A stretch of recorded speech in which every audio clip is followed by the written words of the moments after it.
Les femmes du CAFCO prêtes à vulgariser la tenue du dialogue auprès des acteurs politiques de la RDC. Elles ont pris d'assaut ce mercredi les sièges du mécanisme national de suivi d'accord cadre d'Addis Abeba pour s'imprégner de l'application du document. 78 883 €, c'est le montant que le gouvernement de la RDC a débloqué pour l'évacuation rapide d'Héritier Louvumbu ce mercredi 2 mars en Belgique dans le but de recevoir les soins appropriés. Antenne A, le journal Sylvie Fortuné, Boula.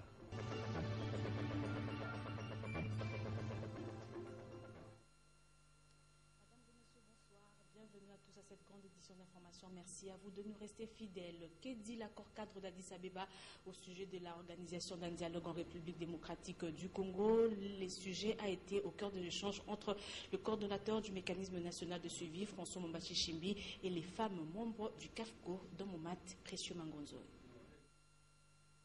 Les femmes réunies au sein du cadre permanent des concertations des femmes congolaises, CAFCO, veulent la paix.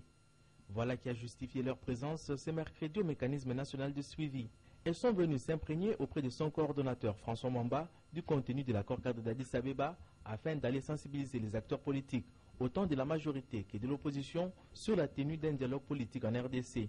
Après ces échanges, elles affirment que c'est possible. Notre démarche, c'est aussi en vue de comprendre réellement tous les paramètres qui entourent le dialogue politique pour que nous puissions aller vers les acteurs politiques de notre pays. C'est eux les concernés pour que nous puissions sortir de cette impasse. Il faut dire que l'accord cadre a été signé par les chefs de l'État et gouvernement des pays des Grands Lacs le 24 février 2013. Cela fait 3 ans qu'il existe. Rendons-nous maintenant à la primature où le Premier ministre a reçu en audience les évêques de Kindu et de Goma. Matata Pogno a échangé avec le prélat. Le chef du gouvernement a passé en revue 2 questions en rapport avec le dialogue en République démocratique du Congo. Jean-Louis Miasekama. Monseigneur Willy Ngumbi, évêque de Kindu, et son homologue de Goma, Théophile Kaboy, ont évoqué avec le Premier ministre les questions liées au développement et au dialogue national. L'Église du Congo a déjà donné sa parole là-dessus. Nous encourageons parce que c'est une voie royale, une voie de franche collaboration entre tous les fils et filles de ce pays. Ce que nous regrettons seulement, c'est que ça traîne. Pourquoi ça traîne? Ça nous dérange, nous. Assurons la paix, évitons les violences sous toutes les formes. Et essayons de voir dans quelle mesure, dans le dialogue, nous pouvons trouver des moyens pour assurer cette paix et la consolider. Ainsi soit-il. De son côté, le président de l'Assemblée nationale, Aubin Minakou, réside depuis quelques jours au Gabon dans le cadre de sa fonction du président de l'Assemblée parlementaire francophone sur place. Il a été invité à la cérémonie d'ouverture de la session de mars de l'Assemblée nationale gabonaise. La suite avec Polydor Ngazem. Hier mardi, l'honorable Aubin Minakou était l'invité d'honneur à la séance d'ouverture de la session de mars de l'Assemblée nationale du Gabon. Dans son discours à la tribune, le président de l'Assemblée nationale de la République démocratique du Congo et président de l'Assemblée parlementaire francophone a souligné les liens communs culturels et économiques entre la RDC et le Gabon. Il a rappelé aux parlementaires francophones africains leur devoir d'épauler leur gouvernement dans la mise en adéquation entre la croissance économique et le vécu quotidien des populations qu'ils représentent. L'honorable Aubin Minakou a aussi vanté les performances économiques enregistrées par la République démocratique du Congo grâce à la stabilité du cadre macroéconomique et au programme de la révolution de la modernité initié par le président de la République, Joseph Kabila. L'honorable Aubin Minakou présidera demain jeudi à Libreville la séance d'ouverture de la réunion de l'Union parlementaire francophone d'Afrique. Rendons-nous au quartier général de la MONUSCO. Nous sommes de retour à Kinshasa, capitale de la RDC, où s'est tenu le dialogue, où s'est tenu le point de presse hebdomadaire de la MONUSCO comme chaque mercredi. Le dialogue politique est incontournable pour résoudre la crise en République démocratique du Congo. C'est l'affirmation de Félix Prosper Basse, porte-parole civil. Il a aussi affirmé que la situation sécuritaire est demeurée calme sur l'étendue du territoire national. Sylvain Kapombo, Sengele, Pepito Matondo. 550 000 personnes ont été sinistrées. Comme tous les mercredis, la tradition a été respectée. Au cours de cette rencontre entre la MONUSCO et les professionnels des médias, divers sujets faisant l'actualité du pays ont été passés en revue. En ce qui concerne les dialogues politiques, Félix Prosper Bass est revenu sur l'appel de Ban Ki-moon à la classe politique congolaise lors de sa récente visite à Kinshasa, où il avait pris part à la conférence sur les investissements dans la région des Grands Lacs. Le secrétaire général des Nations Unies, lors de sa visite en République démocratique du Congo, a encore réaffirmé avec force la nécessité d'un dialogue inclusif qui respecte la constitution du pays et qui soit accepté par tous les Congolais. Le dialogue est une voie incontournable. Ou on dialogue en amont pour régler les problèmes, ou forcément en aval aussi le dialogue est là. Mais personne n'ignore la problématique de la désignation d'un facilitateur international à ses assises, comme exigent certains opposants. Ici, Prosper Bass éclaire l'opinion.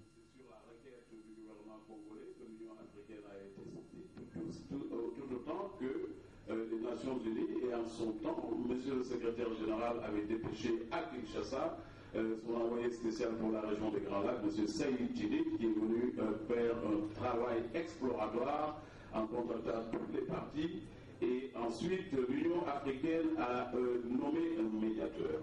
Alors, donc la question du médiateur, je pense, ne se pose pas, parce que si on considère que le principe de subsidiarité est respecté dans ce cadre-là, vous conviendrez avec moi qu'il est préférable que les problèmes du continent africain soient réglés d'abord par les structures africaines avant qu'on ne puisse les référer aux Nations Unies. La situation sécuritaire dans la ville de Kinshasa, comme dans d'autres provinces situées dans la partie occidentale de la RDC, n'a connu aucun incident majeur susceptible de perturber de manière significative la quiétude de la population, à en croire les rapports de la MONUSCO. Et nous allons découvrir ces communiqués de la CENI qui dit exactement ceci. La Commission électorale nationale indépendante CENI informe l'opinion publique qu'à la suite de la publication de l'appel d'offres internationales lancé le 10 février 2016 pour la fourniture des kits d'enrôlement des électeurs, des cartes d'électeurs et de sources d'énergie pour la prise en charge de l'opération de révision du fichier électoral, le Bureau central de coordination BCECO, en sigle agence déléguée par la CENI, a enregistré 50 achats du dit dossier par le soumissionnaire. Des échanges bénéfiques ont eu lieu entre le BCECO et le soumissionnaire. L'évaluation à ces jours fait état de 134 questions enregistrées.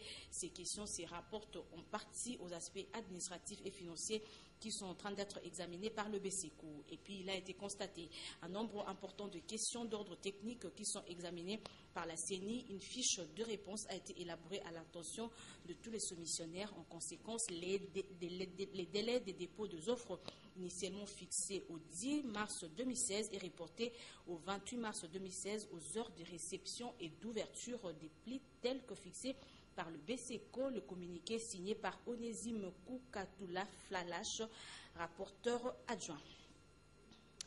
Et sachez aussi que le secteur de la santé concentre des aides et appuis d'un grand nombre de bailleurs de fonds bilatéraux et multilatéraux, mais ces fonds répondent à des critères bien précis pour être débloqués. Explication de Jean-Louis Mensuikama et Mathieu Ngadipovi.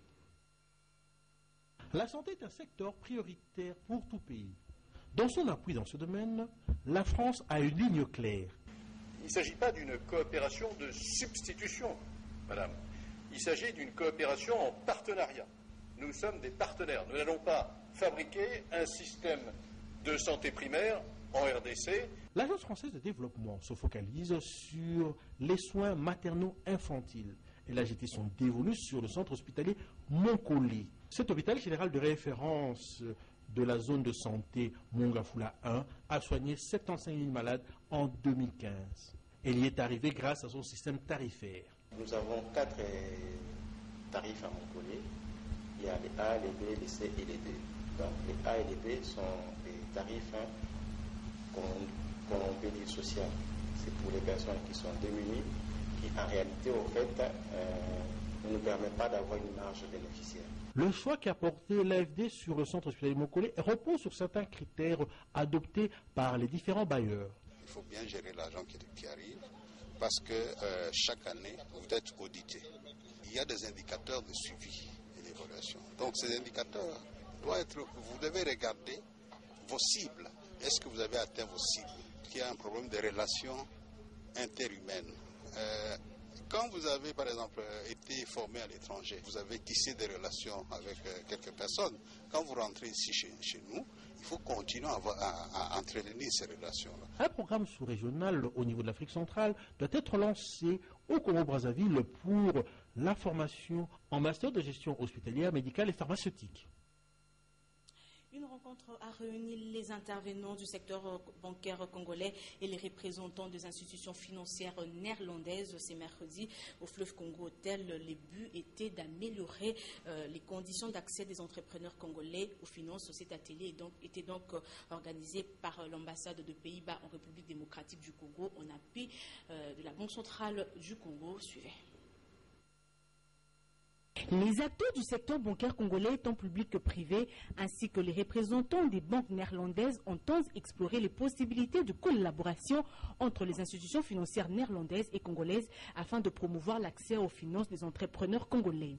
Cet atelier organisé par l'ambassade de Pays-Bas en RDC en partenariat avec la Banque centrale du Congo a pour ambition de créer un cadre d'échange qui va aboutir à des collaborations plus étroites entre les institutions financières des deux pays, souligne l'ambassadeur de Pays-Bas en RDC, Gérard Michel, dans son mot des circonstances. L'occasion était ainsi donnée à la BCC de saluer la démarche qui, selon elle, devrait renforcer la capacité du secteur financier à stimuler la croissance économique au travers des investissements touchant l'activité productive.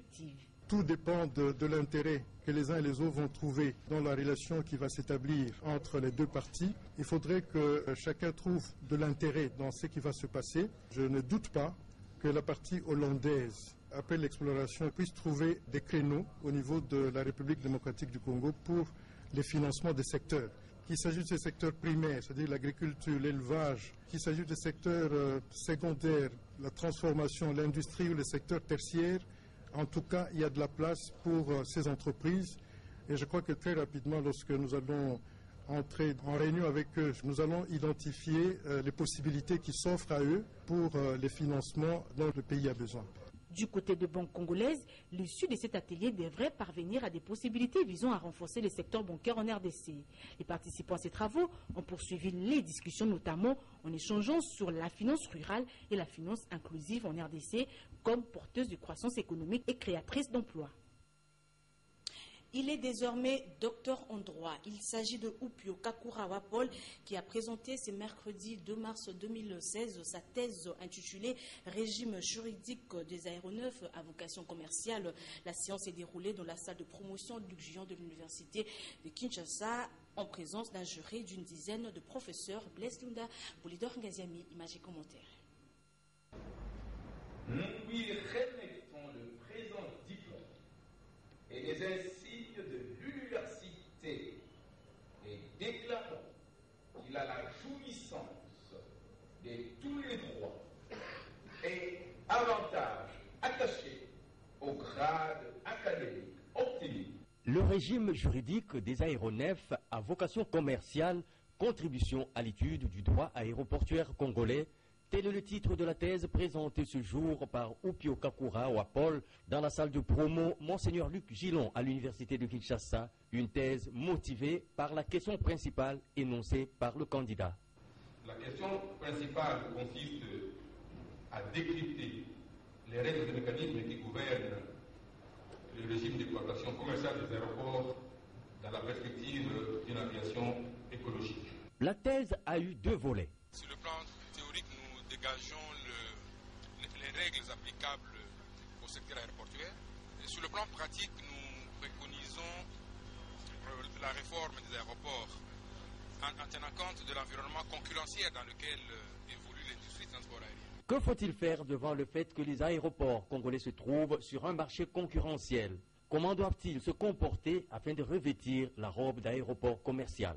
Sur le plan interne, il faut donc poursuivre la réforme qui a déjà commencé, créer autant de sociétés aéroportuaires qu'il en faut, sociétés gérées par l'État, mais aussi en associant les privés dans le cadre de mécanismes de participation, n'est-ce pas, privée au secteur public. Il faut également promouvoir la décentralisation aéroportuaire. Contribution à la recherche, une proposition s'est dégagée de ce travail. Il y a une loi spécifique sur les aéroports commerciaux quant à leur statut, quant à leur gouvernance. Notre thèse propose justement que dans les lois d'urbanisme et d'aménagement du territoire, il soit prévu des mécanismes de sorte que les atteintes à la qualité de la vie soient combattues. La recherche a été structurée en deux parties. La première a analysé le régime d'exploitation des aéroports à l'épreuve de la libéralisation des transports aériens et le second a fait un plaidoyer sur la réforme des aéroports commerciaux dans la perspective d'une aviation écologique. Rendons-nous dans la province de Olomami où Dieu merci Nzob Mabiala nous fait savoir que le ministre de l'EPS Inc. Maker Mangou a remis des écoles dans cette partie du pays. Depuis Kamina, notre envoyé spécial. Ce mercredi 2 mars, c'est le territoire de Kabongo, toujours dans la province du Olomami, qui a accueilli avec faste le ministre de l'EPS Inc. Maker Mangou et la délégation qui l'a accompagné. À l'aéroport, comme sur la route, c'est un véritable bain de foule qui a communié avec le ministre de l'enseignement primaire, secondaire et initiation à la nouvelle citoyenneté. Sur place, Maker Mangou Famba a circonscrit le cadre de sa visite, c'est-à-dire remettre les écoles construites dans le cadre du PRIS aux communautés locales. Ensuite, le cortège prend la route pour la localité de Kamongo, en vue de la remise officielle de l'école primaire qui porte le nom de la dite localité. Sur la route, c'est des arrêts réguliers qui se font du fait de la volonté de la population qui attend le patron de l'EPS Inc. communier avec elle. Et pour atteindre Kamongo, c'est près de 45 km de route que Maker Mangou a bravé, car la route se trouve dans un état de délabrement très avancé du fait des érosions qui s'y créent par la pluie. À la place Kamongo donc, le ministre a rappelé l'historique de ce projet qui émane du président de la République Joseph Kabila, qui veut que les élèves de toute la République puissent étudier dans les mêmes conditions. Il en a aussi appelé à l'utilisation correcte des bâtiments et des manuels scolaires censés servir à la génération future. Cérémonie inaugurale terminée, la délégation est rentrée sur Kamina, toujours dans le Haut-Lomami, pour une autre étape. Depuis Kamina, Dieu merci Nzob Mabiala pour Antenne A. Merci, Dieu merci. Quittons la ville de Kamina pour celle de Mbandaka où 50 agents de petites et moyennes entreprises, parmi lesquels de juristes économiques, sociologues et politologues, renforcent leurs capacités en cette matière.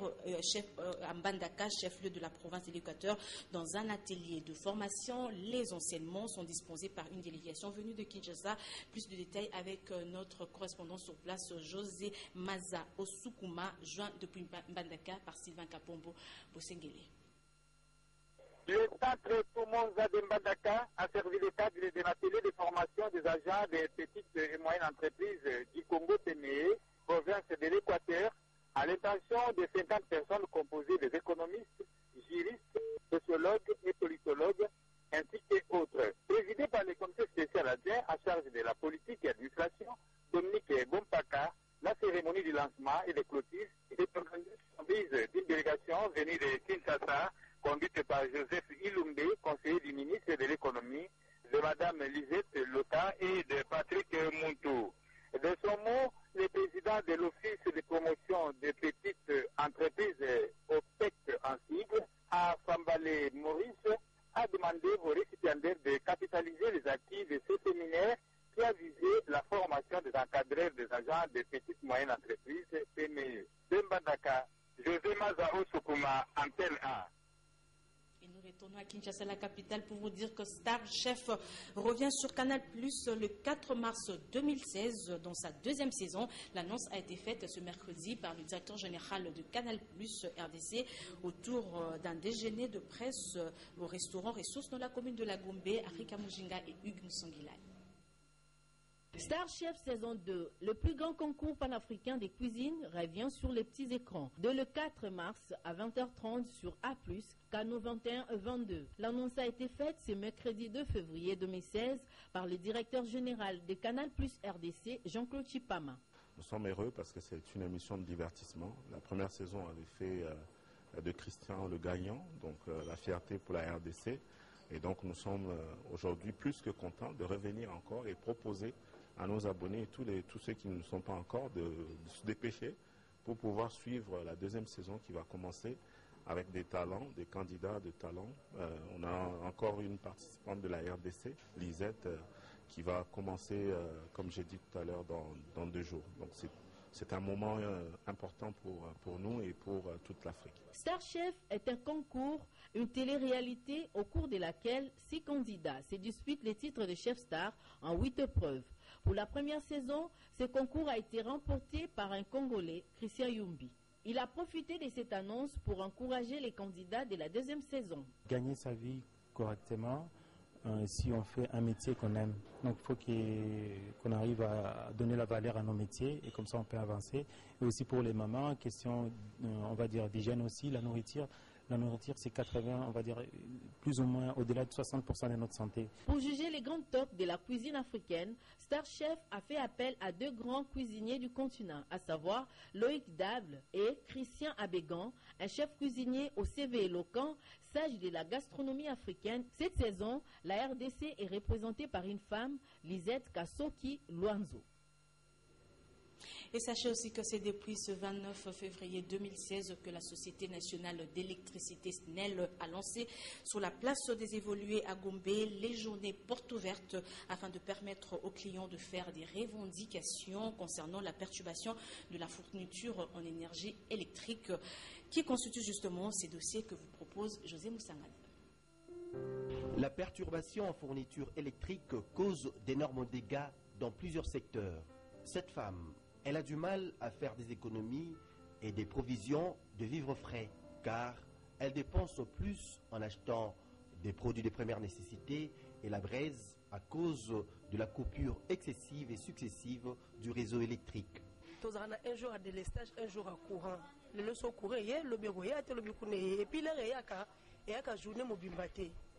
Jour à délestage courant qui est depuis la mukana si to la lob na to na courant et rosalate mais jour courant biso yaka ya tout la biso to ça na journée mobimbate et qui est ça la l'orage de lumière et qui est na pamba l'ebso zola mama de sube courant qui est obligé que soit makal. Lorsque j'achète la braise, ça me coûte 2500 francs congolais.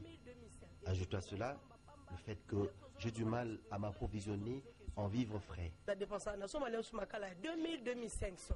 2500 francs congolais, ça peut paraître dérisoire. Calculons.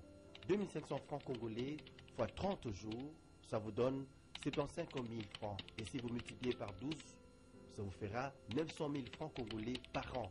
Elle gagne combien cette pauvre femme pour dépenser ainsi? Et puisque nous parlons de vivres frais, sachez que les tenanciers de chambres froides ne sont pas du tout épargnés. Ici, le manque du courant électrique fait que l'on puisse recourir au groupe électrogène. Un coût encore très exorbitant puisqu'il faut du carburant. Mais tu sais, tu peux le groupe, soit tu peux le groupe, les recours au groupe électrogène pèsent excessivement pour nous car il faut acheter du carburant. Malgré ça, nous recevons des factures de la SNEL, ce qui fait que nous dépensions doublement puisque le carburant nous coûte 14 000 francs congolais par jour. 14 000 francs. Calculons encore. 14 000 francs par jour fois 30, donc ça vous fait 420 000 francs congolais. Et puisqu'il faut multiplier par 12, ça vous fera 5 40 000 francs congolais par an. Comment investir dans ces secteurs de vivres frais quand on sait qu'il y a plus à dépenser qu'à gagner? Les centres hospitaliers sont aussi concernés. Ici, le courant électrique est presque inexistant alors qu'il y a des couveuses qui fonctionnent que grâce au réseau électrique. L'on compte nombre de morts prématurées, sans oublier des instruments à stériliser. Dans un service de santé comme dans un hôpital ou dans un centre de santé, s'il n'y a pas d'électricité, c'est vraiment difficile à ce que les services fonctionnent normalement. Parce qu'on a les services de laboratoire, et il y a les microscopes qui utilisent l'électricité. Il y a des réfrigérateurs où on peut garder les médicaments. Il y a les réfrigérateurs où on peut garder des réactifs. On peut garder les vaccins. Tout ça, ça nécessite qu'il y ait de l'électricité pour que cela fonctionne.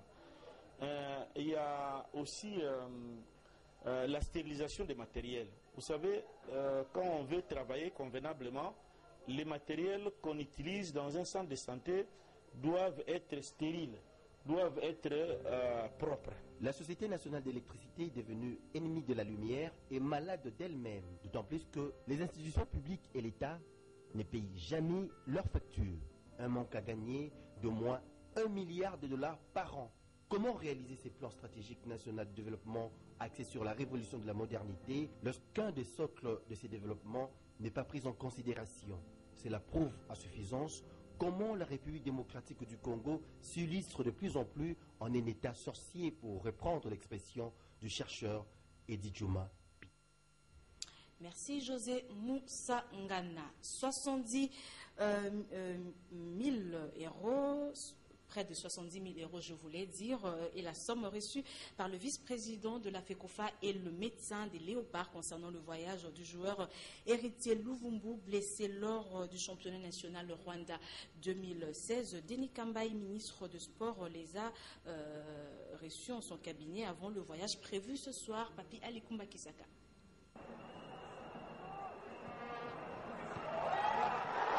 30 jours après sa grave blessure contractée lors de la rencontre des quarts de finale ayant opposé la République démocratique du Congo au Rwanda, sur demande du ministre de la Jeunesse, Sport et Loisirs, le jour de la décoration de toutes les délégations congolaises, héritier Luvumbu Zinga est enfin en route pour Bruxelles avant de rejoindre le Qatar en vue des soins appropriés.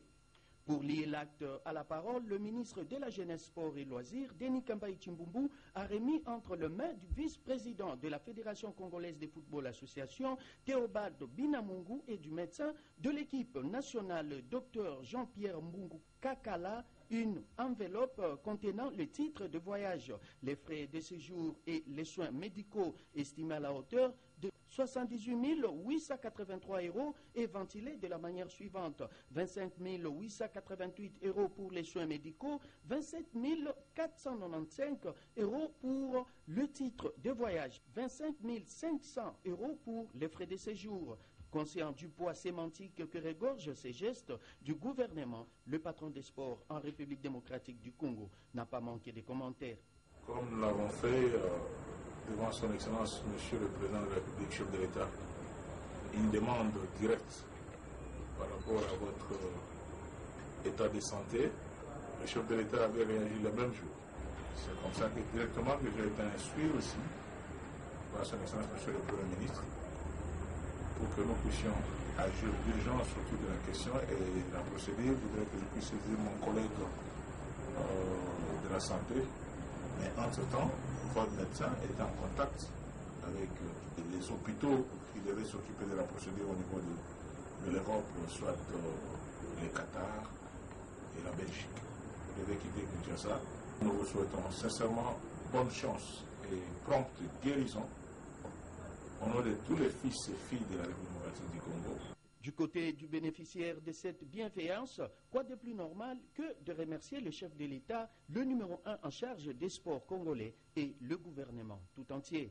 Premièrement, la commission Nzambe na gesto et salami lelo. Deuxièmement, on paie sa chef de l'État Mounani merci mingi na gesto asali pona ngai makambo yango lelo esili dans lobby pena na ke voyage na tigini na maboko Nzambe. Na pesi ba ministre tout, merci à tous, surtout son excellence Denis Kambaï, ndenge alandeli makambo ke mbangu pena donc esalinga bien makasi.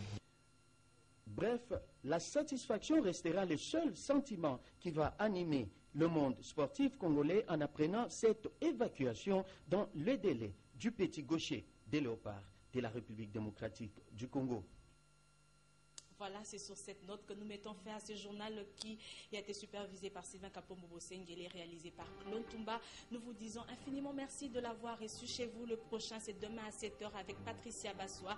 À 16h, vous retrouverez Lydia Ilambo. Et demain, à 19h, Alain Kiuka sera là pour vous informer. Bonsoir chez vous.